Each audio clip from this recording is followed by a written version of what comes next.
போன மாதம் நவம்பர் 27 அவன் ஒரு ஆள் நடமாட்டம் இது இல்லாத இடத்துல அவன் ஃப்ரெண்ட்ஸோட அந்த ஏரியாவில் நான் இருந்த ஏரியாவில் அவன் ஃப்ரெண்டு கூட நின்று பைக்கில் நின்று பேசிகிட்டு இருந்திருக்கான். அந்த இடத்துல வந்த இந்த அப்பா புள்ள அப்புறம் அவங்க உறவினர்கள் ஒரு 3 பேர் 6 பேர் சேர்ந்து அவன் என்ன பண்ணிட்டாங்க, அந்த ஆள் இல்லாத நடமாடுற இடத்துல அவனை அங்கேருந்து அடித்து துப்பாக்கியில் அவன் நெஞ்சில் சுட்டு அவன் கல்லை வந்து பெரிய கல்லை அவன் தலையில் தூக்கி போட்டு அவனை நசுக்கி அங்கேருந்து அவனை மண்டை ஓடு சிதையிற அளவுக்கு அவனை கொடூரமாக கொலை பண்ணி அங்கேருந்து தப்பிச்சு ஓடிட்டானுங்க. தப்பிச்சு ஓடினதுக்கப்புறம் என்ன நடந்திருக்குன்னா, அந்த கூட இருந்த நண்பர் அவரையே தாக்கியிருக்கானுங்க. அவன் அதுக்கப்புறம் அந்த அஞ்சல்ன்ற அந்த பொண்ணு கால் பண்ணி இந்த மாதிரி உங்கள் அப்பாவும் உங்கள் அண்ணனுங்களும் வந்து சாட்சியமா வந்து கொண்டுட்டானுங்க அப்படின்னு சொன்னோன்னா, அந்த பொண்ணு உடனே அவங்க கிட்டேருந்து தப்பிச்சு அவங்க வீட்டில் இவனுங்க உடனே கொலை பண்ணிட்டு வீட்டுக்கு போயிட்டானுங்க, எதுவும் நடக்காத மாதிரி. அங்கே போயிட்டு அந்த பொண்ணை சித்திரவாதை பண்ணுற விஷயம்லாம் பண்ணியிருக்கான். அந்த பொண்ணு அவங்க கிட்ட தப்பிச்சு சாக்ஷமோட வீட்டுக்கு வந்துட்டு இருக்கு.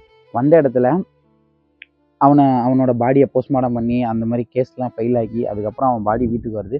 அந்த பொண்ணு அங்கே கதறி அழுதுட்டு இருக்கா. அவங்க அம்மா கதறி அழுகுறாங்க. அவன் வந்து ஒரு பட்டியலினத்த பையன், தலித் பையன், ஒரு அம்பேத்கர் மேலே கொள்கை உள்ள ஒரு பையன். அவன் என்ன பண்ணியிருக்கானுங்க, இந்த மாதிரி கொடுமையாக கொன்று இது பண்ணியிருக்கானுங்க. அப்போது அவனோட பாடி வந்து நின்ன இடத்துல அந்த பொண்ணு என்ன பண்ணியிருக்குன்னா, அந்த இறுதி நேரத்தில் அவனோட அந்த சடலத்தை வச்சுக்கிட்டு அந்த பொண்ணு அவனை திருமணம் செஞ்சுருக்காங்க. இந்த விஷயம் மகாராஷ்டிராவில் பெரும் அதிர்வலைகளை ஏற்படுத்தியிருக்கு.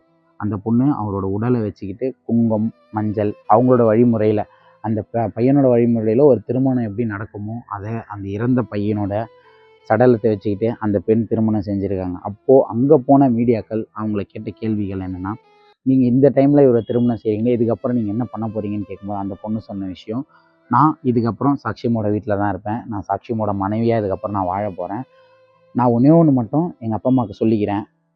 அவங்கள எனக்கு அப்பா அம்மான்னு சொல்லக்கூட அசிங்கமாக இருக்குது. அவங்களுக்கும் அவங்க பசங்களுக்கும் நான் ஒன்று சொல்லிக்கிறேன். இன்றைக்கி அவனை கொன்னாலும் அவங்க தோத்துட்டாங்க. ஆனால் என் காதலன் இன்றைக்கி அவன் செத்து போனாலும் அவன் என் புருஷனாக ஜெயிச்சிட்டான். இனிமேல் நான் அவங்க வீட்டில் அவனோட பொண்டாட்டியாக இந்த வீட்டு மருமகளாக நான் இனிமேல் இங்கே தான் இருக்க போகிறேன். அதே மாதிரி இந்த தவறை செஞ்ச எங்கள் அப்பாவையும் எங்கள் அண்ணனுங்களையும் நான் சும்மா விட மாட்டேன். அவங்களுக்கு அந்த தண்டனையை நான் வாங்கி கொடுத்து தீருவேன்னு சொல்லிட்டு அந்த 21 வயது பெண் கடுமையான நேரத்துலையும் அவங்க தைரியமாக அவங்க அப்பா அம்மாவை எதிர்த்து தன்னோட காதலனுக்காக நின்று அவங்க அங்கே போராடிட்டு இருக்காங்க. இப்போ அந்த கேஸ் அங்கே நடந்துகிட்ருக்கு.